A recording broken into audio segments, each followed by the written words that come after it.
is just one poem. Muted winter morning light, electric trees burn on the tops of cranes. There were real times. Overhead, the massive swirling of arrangement. The building is knocked down to be replaced with yet more buildings. It is 1889 again. The part of flames played by people, building great mounds of earth to feed the transformation. The rays won't be filled until every brick is replaced with glass. A rapid fire of ladders and cement mixers, a daily inferno routine, constantly getting lost on streets that change dreamlike quickly. Relatability of a known home replaced with anxiety of never known. Liquor stores and saloons explode. The burn makes its way between Madison and Marion. Pipes made of wood burn. Transformation. Wood replaced with brick. By morning, the charred bodies of 1 million rats and one boy fill the city core. There are no reports on the crows. Both still fill the city. What a horror when they are replaced. Cranes litter the skyline like pillars of smoke. Prosperity smolders digital in the atmosphere. This current version of the big fire, like a book based on a movie based on a book. At a certain point, it is impossible to tell what has been replaced. On the waterfront, bioluminescent taxidermied rodents spin kaleidoscope over the bay. Hoses and pumps too short, go limp, all Seattle out, fingers pointing, laughing, those impotent firefighters, the volunteer unit properly replaced. A tower of devastation that can be seen from Tacoma. 465 brick buildings rise in a year. 25 blocks reshaped in mortar and height, built on the ash of the old city. The streets elevated 22 feet. It continues up. The word limitation replaced with opportunity. The buses fill multiple times a day. Standing room only. All flames and sad firefighters. Doors open and they file into the city core. In the confusion of the heat, the best to do is play a role that can shift or be completely replaced. The mayor orders Yesler to be demolished. Fire only knows opportunity and jumps the block. An industrious person covers Henry Yesler's house in wet blankets. The courthouse and jail are saved with buckets from above. State and money need not be replaced. On Denny, the cranes shoot up from below street level. Blocks away, a mastodon was discovered, but it was already dead. What further death can be discovered below? What does this place float on? It all needs to be replaced with still. Complex, incomplete, glacial, non-glacial deposits, always ready to turn liquid with a shake. Faults and restlessness, this city always moves. The mud flats filled with hills, the tunneler stuck in it, earth moved again, replaced with sky. There are no reports on the number of rat corpses the city is built on. No studies on the geological stability of bones. Ice Age rodent skeletons under the federal building. Below that, only gravity, but that can be replaced with ingenuity. As the glacier moves downhill, it collects and relocates, ripping apart and reorganizing. It is BCE 18,885 again. It is time for a cut. The ice higher than the Space Needle. The hypodermic call can't be replaced. The part of ice played by people, pushing down alleys, scraping walls as they go, slow changing between the outlying blocks, yet always full in the city core. It is push-out time. All life is replaced with ice. Serrated, the mass of frozen bodies cart out a sea, dumping the wreckage to build a city on. The first crow and first rat arrive in Seattle on the same day. Fighting, they both sank in the mud. Now, the tunneler has hit one of their skulls. The drill bit needs to be replaced. Soon, all the unstable soil will be replaced.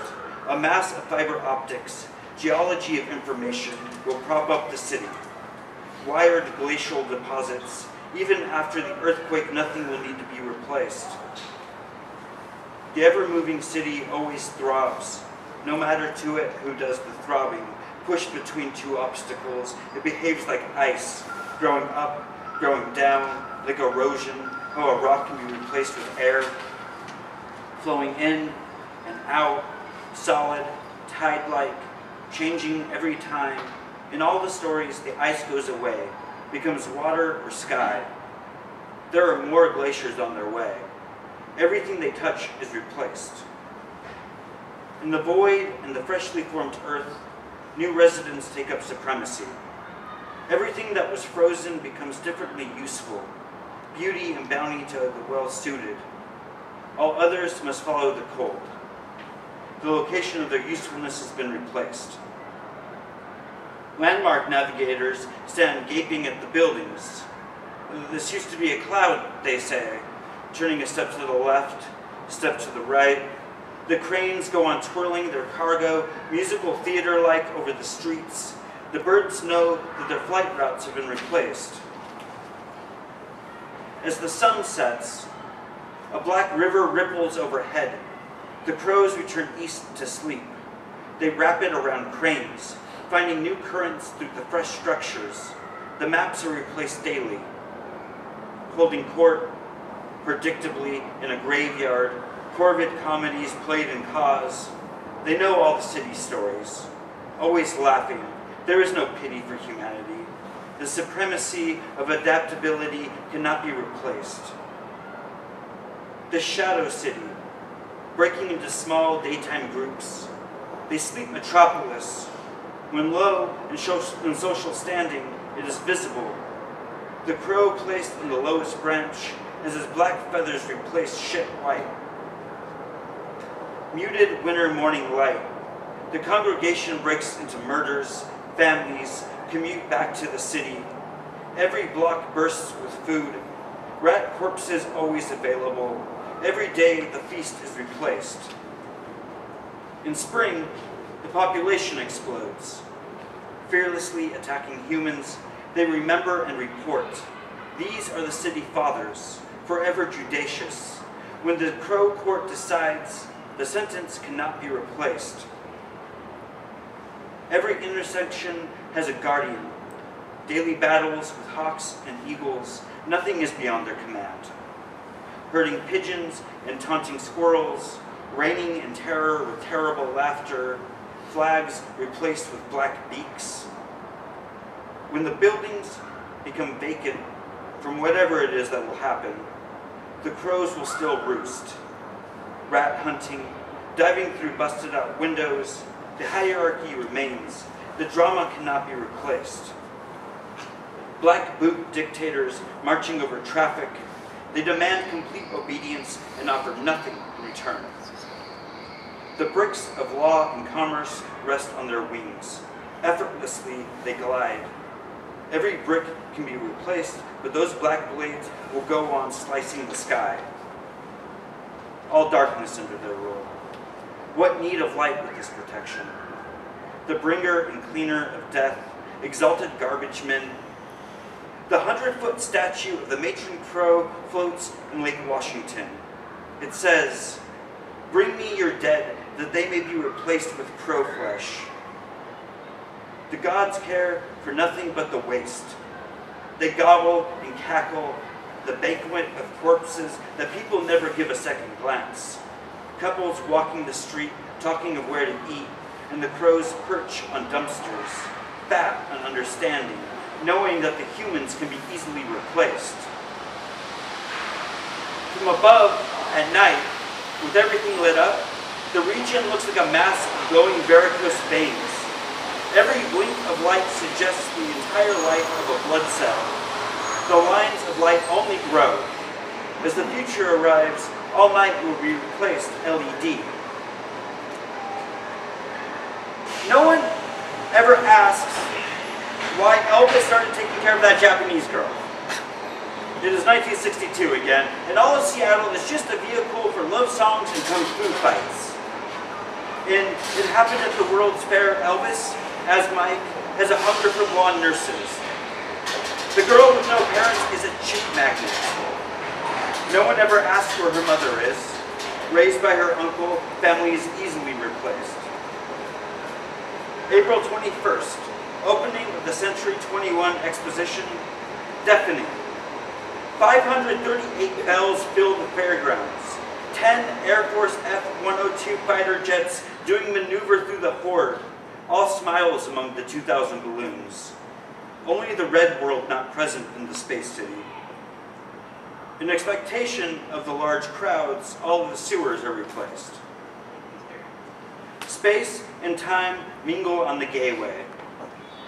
The architect that designed the Science Center also drew the design for the dusted towers. The large pyramid arena was built on top of a school for the handicapped, and for years it was filled with giants of men. Giants and children can always be replaced. Among the 9,609,969 people who attended the fair, many dignitaries and much celebrity.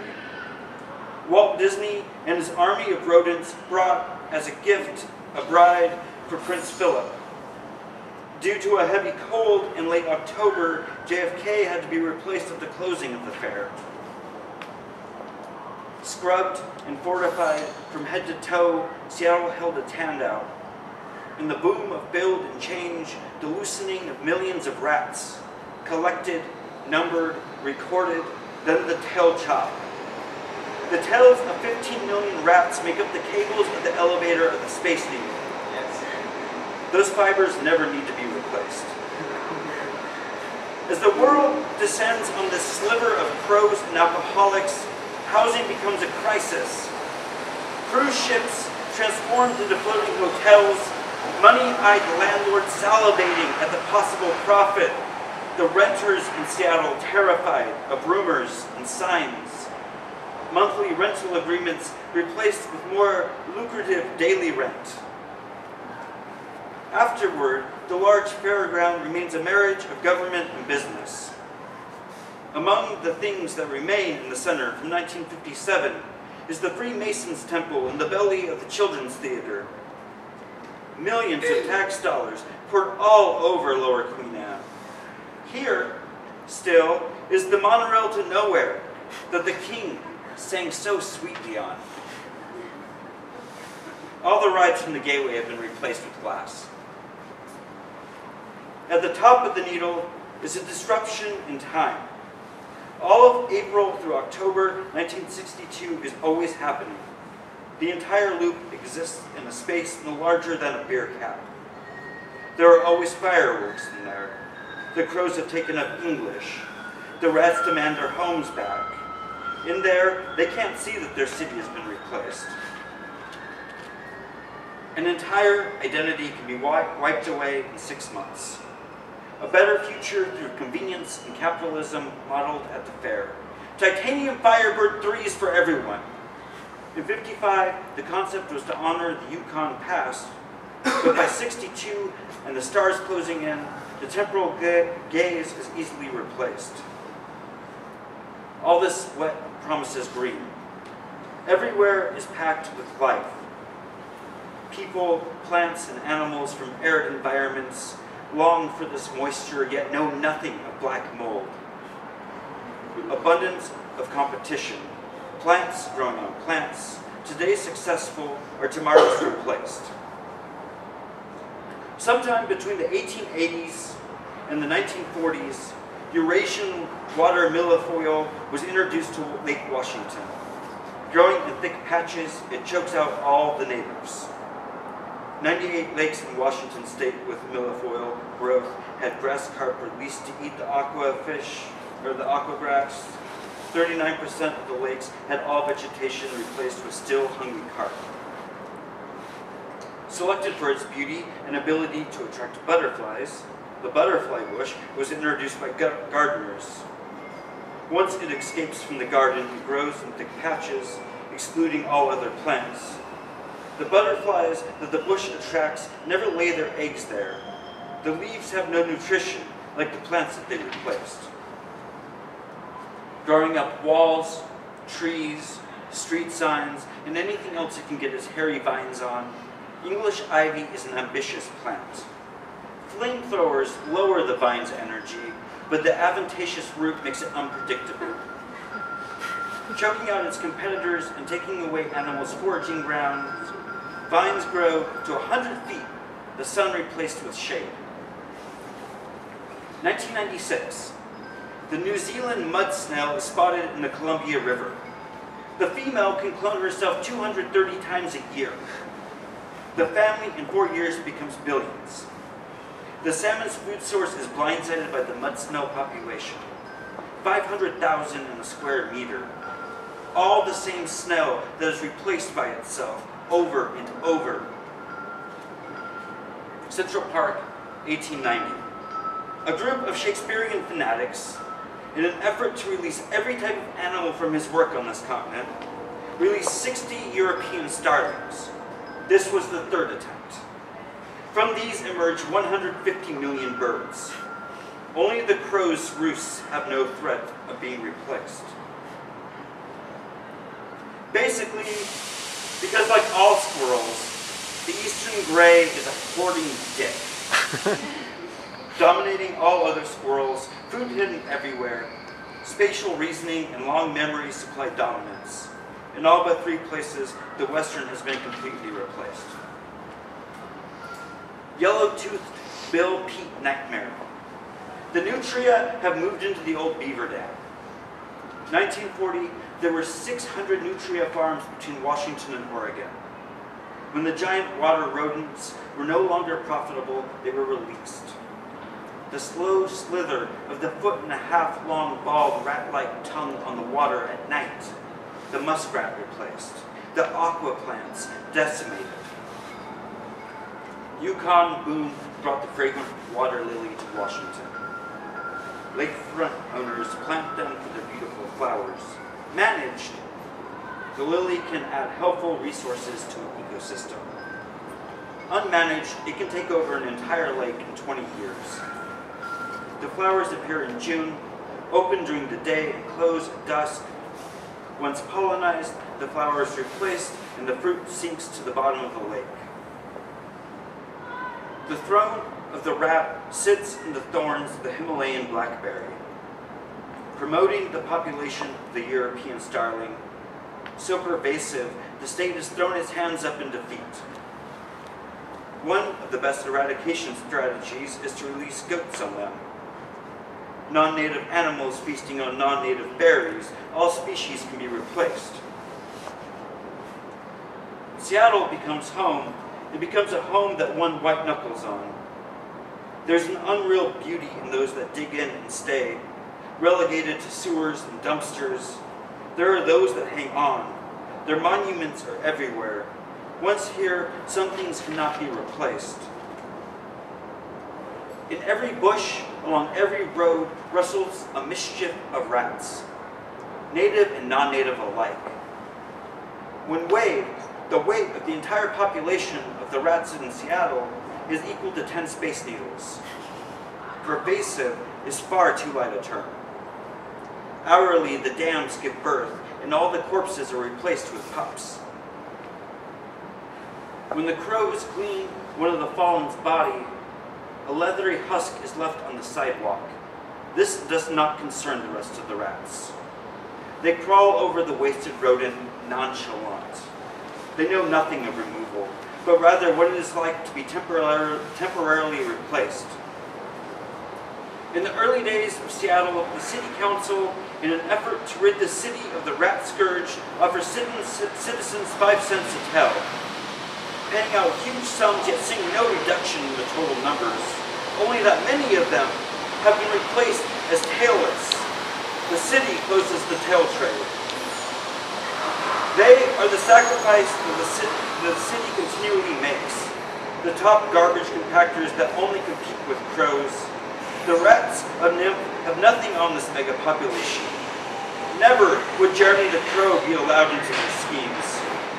Nicodemus only has peers here. They have no problem when their nest gods.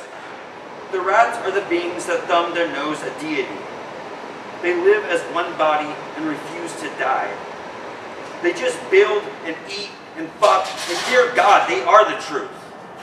The morality and mortality of the human race can be replaced within the black eye of a rat. Near the Cancer Research Center and the many homeless camps, their numbers can't even be guessed at. They multiply in this area, desperate humans fighting for hope. They die everywhere. Before the crows get to them, they are all fat. Fear always promises that their numbers will be replaced. When whatever will happen, happens, they will remain the kings of remaining. Huge mischiefs filling the Columbia Tower, no matter a swooping black beak. This city is forever. Rats sweat from the eyes, knowing how easily the humans can be replaced. Flourishing everywhere, they grow thick, living in the sewers, giving no fucks about shit. A lone feces-caked rat wiggles its way out of toilet. Look at the human's face. Their home has been invaded from the exit, and this is true terror. The plague tells never to be replaced. These are only the carriers of disease.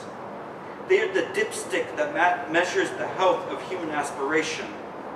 Used in research because look at those cute little human brains in there, honored and reviled in the same breath.